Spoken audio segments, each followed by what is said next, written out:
people who have known murderers, serial killers, etc. How did you react when you found out? How did it affect your life afterwards?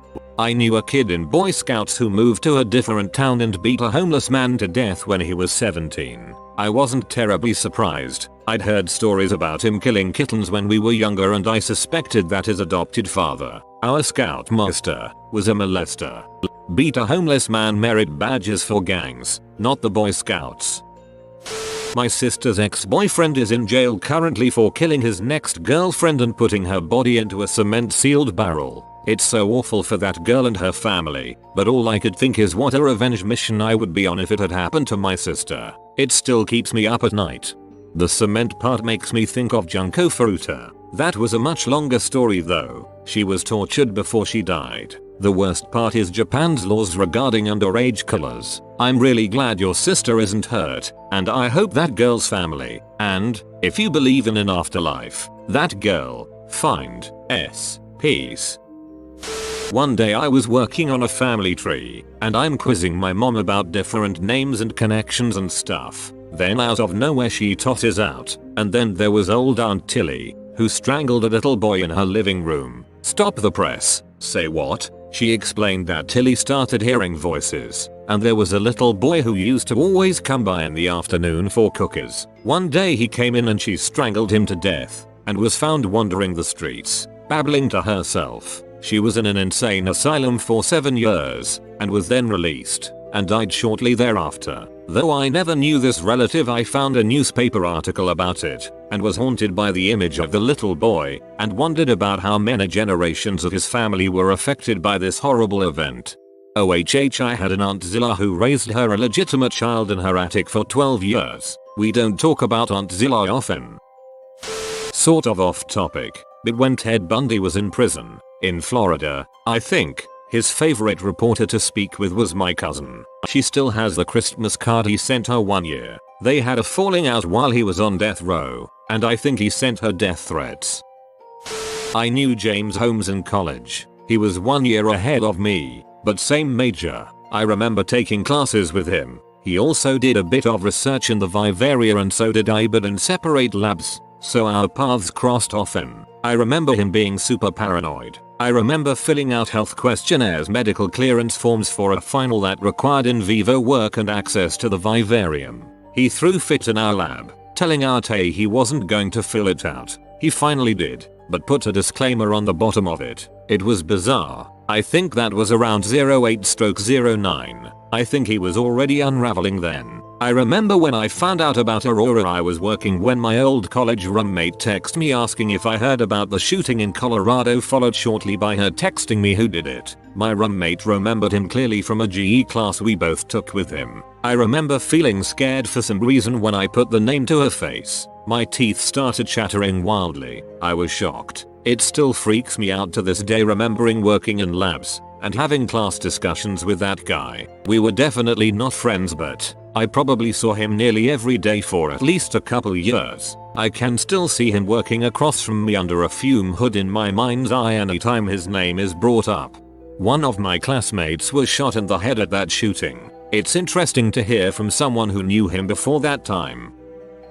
This year a co-worker sent me a news post of a murder. The news mentioned a guy with a name I didn't really recognize, but it said that he was 2 years older than me and graduated from the same college on the same major. I look up the name on Facebook and I immediately recognize him. I had a couple of classes with him and he was the president of my major student association. I didn't get involved much with these kind of things. He beat his girlfriend to death, stayed inside the house with a body for 3 days, and then killed himself with a plastic bag. It surprisingly affected me more than I expected since I barely even knew the guy. I felt sick the whole day. It didn't impact me much after, but it sucks. The poor girl was highly involved in non-profit organizations and they looked like a fine couple. Strange world. When I was in the army, I knew a guy who used to joke about killing his wife all the time. No one ever thought he would. It was just a joke. He ended up walking into our first sergeant's office, guy who was in charge of the lower enlisted. He told him he killed his wife. The first sergeant said, "Yeah, get the frick out of my office." He replied, "I'm serious." MPs were sent to his home on base. Sure enough, they found his dead wife. I went to school with a popular guy on the pro athlete team, but always kept to himself. He seemed to only interact with others when he was playing with his teammates. But he wasn't awkwardly quiet or anything. He said he smiled at others, cool content guy. But then, he was on the news for killing his GF's mom, and little sister, minor. It was a domestic violence situation until he decided to take things further, I guess. Police found him walking down the street with blood all over him. It just seems weird because you know this person and it makes you wonder what made them react to that extent. I'm a forensic psychologist and work at a state hospital on the unit for people found not guilty by reason of insanity. Many of the clients' index offenses are murder or attempted murder. Because of the circumstances of their crimes, they are usually in the paper with varying degrees of follow-up media attention. When new staff first transition to the unit, they are shocked at how generally stable most of the clients are. Some are indistinguishable from your friends and family. Others are clearly mentally ill, but they seem more tragic than dangerous.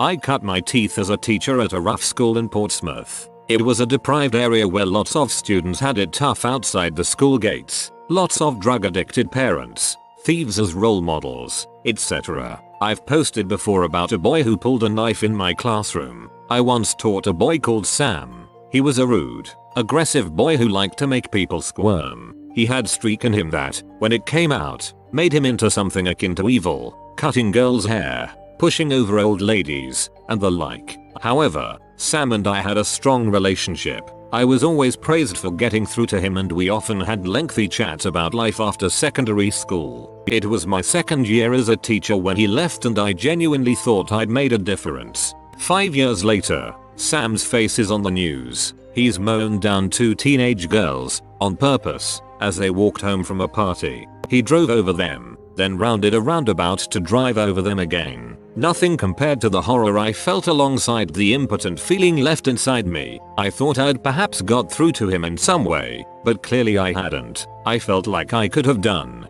done more to help him seek the good inside himself in those 4 hours a week we spent together. I was naive. I'm no longer so arrogant as to believe that my words can change lives, but it hasn't stopped me trying. As a teacher, life can be tough. You are but a flicker in the long night of these students' lives and you strive to make a difference. It's at times like that, when you realize you made none, that really hurts. This may not help things, but I can tell you that my teachers have made differences in my life. I may not remember the name or sometimes the face, but I remember life lessons that I got from being around them. A few of those flickers in my life contributed to a much healthier and brighter flame in the long run, in me. I've never really known what to make of it. The story goes, circa 2002 and a group of my friends were in a car driven by a guy called Sean, who was cousin to 2 of them. Sean was a bit of a prick, so Sean thought it would be fun to go racing with them in the car. Sean was also not a very good driver, so after accelerating along a long straight, Sean approached a roundabout, braked too hard, came off road, hit a lamppost, and killed everyone in the car apart from himself. What happened after that isn't entirely clear. I know there was a major family feud, as you'd expect when one cousin kills 2 others, and I know Sean had a major row with his mother. What happened there though, only Sean knows. The police couldn't find anything other than traces of her blood. She hasn't been seen since. Sean has never been convicted, apparently due to lack of evidence. I still don't know what to make of it. I found when I was like 13 that both my grandfather and uncle had killed. I never met either of them. They both were on my dad's side of the family. My grandfather basically beat a woman to death and I guess they described as him giving her a hysterectomy with his bare hands. My uncle killed 2 people. The first one he stabbed a guy like 80 times, slit his throat ear to ear and then cut him from balls to throat. He wrote on the walls with the guy's blood, kinda Charles Manson like. The second person was a woman he met at the bar. He stabbed her around 70 times and dismembered her. I guess the big reason why they both went off the deep end and killed somebody is because they got extremely wasted and got very angry for whatever reason. At least that's what I was told. I hope I never drink with your family. I worked in a boxing factory for a couple weeks once when I was in college. After working there for about 2 weeks, some of my co-workers begin telling me that the guy who was working in my section was pretty new and that he was from Idaho. Nobody really knew anything else about him because he didn't talk much. He was the softest speaking guy I had ever met. I noticed a tattoo of a child's face on his right shoulder and asked who it was. He said it was his son who he choked to death because he wouldn't stop crying. It had happened 40 years before, and he was in his late 60s, early 70s. I smoked a couple joints with him before work and during lunchtime too. I can't really describe how I felt when I had realized I've been smoking every day with a guy who had choked his son to death 50 years before. I ended up quitting a couple days. My uncle this year murdered his ex and all 6 of her, and one his children, and her current in one night. I never really knew him because my mother made sure I never really met her family, for obvious reasons such as the males in her family, including him, were horrible rapists etc. She totally lost it the night my aunt called. It took me hours to calm her down and she couldn't be alone for any amount of time. Still, she is paranoid he might come and try to hurt her and she is scared she will be forced to testify against him in court. It is at the point she can't even see the Batman symbol without cringing since he was wearing a Batman shirt that day. It's hard to deal with it the way that, since I didn't know him, I feel really detached, but at the same time one of my own family members killed 6 kids, one after the other, in front of their mother and killed her last on purpose. I feel like I can't totally help my mother because I can't totally relate to her fear, but I feel I should. I have known more than one. The most recent was my next door neighbor. After all his immediate, and some not so close friends' family were dead, he started making overtures toward me. I am an older woman. You would think I would be safe by now. I would dash inside my house whenever I saw him come outside. As the details of the deaths began to come out, and the police investigation heated up, he committed suicide. Everyone left who knew him was very glad he was gone. It's been about 7-8 years now, and the memories have faded. He killed both his mother and his wife, at separate times, his drug dealer, his next girlfriend and her ex-boyfriend. None of these folks were less than 50 years old. It's not always the young guys who screw up. If he had prior victims, he took that knowledge to the grave with him. I had a close call about 30 years ago. Living in a seedy motel that had been converted to efficiencies, it was known there was a serial killer in the area. He would watch young women in bars, figure out who came alone and in what car.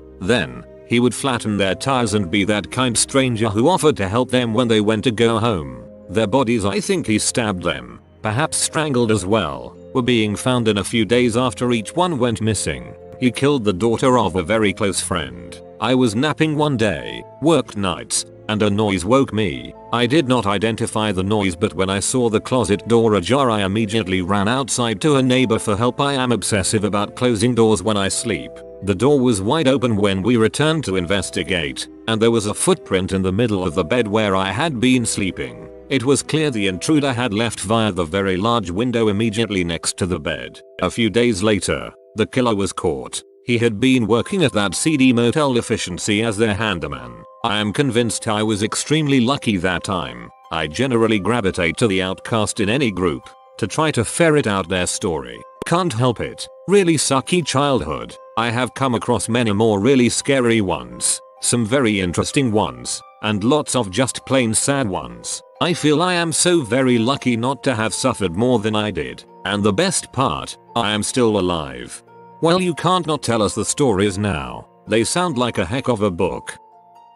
You have been visited by worried Woody. He's concerned that you didn't like the video. Leave a like to make Woody feel better. If you are new to the channel, you can subscribe. I publish new videos every day. Until then, check another video, or don't. Either way, have a great day, you magnificent people.